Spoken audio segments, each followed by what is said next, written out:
अल्हम्दुलिल्लाह फरीद भाई ने कमाल करके दिखा दिया है। जो एक कमेटी कराती है मिल करके जलसा, वो तन्हा इतना बड़ा जलसा कराए हैं।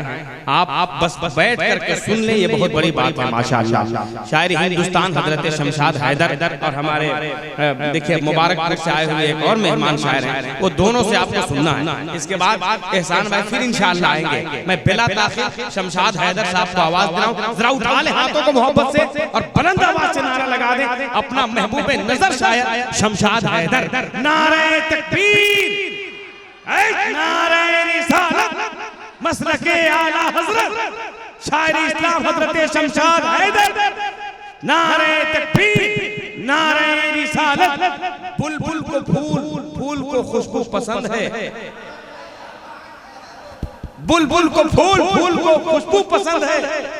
मेरी पसंद ये कि मुझे तू पसंद है। वाह वाह वाह वाह, बहुत अच्छा, सुभान अल्लाह, सुभान।